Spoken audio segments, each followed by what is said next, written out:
मी एक व्हिडिओ पाहिला, ज्या व्हिडिओमध्ये पंकजाताई एका लहान मुलीसोबत खूप रडतायत। झाला असं की ताईंचा लोकसभेमध्ये जो पराभव झाला त्यानंतर ताईंच्या कट्टर कार्यकर्त्यांनी तो पराभव सहन न झाल्यामुळे आपला जीव दिला, आत्महत्या केली, आपलं आयुष्य संपवलं। त्यापैकी एका कार्यकर्त्याच्या घरी ताई जातात त्यांना सांत्वन देण्यासाठी, आणि तिथे गेल्याच्या नंतर ताई स्वतः भावनिक होतात, त्यांना राहवत नाही म्हणून त्या लहान मुलीसोबत ताई सुद्धा ढसाढसा रडतात।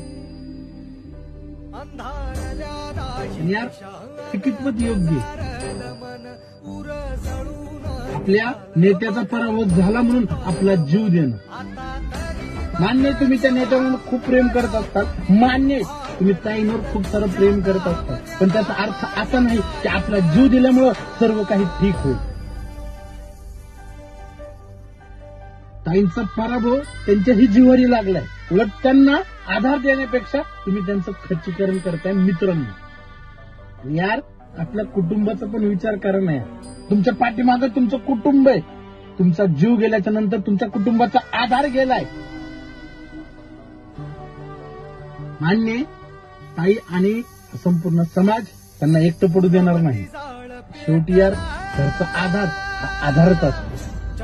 मित्रांनो कळकळीची विनंती आहे की एक पराभव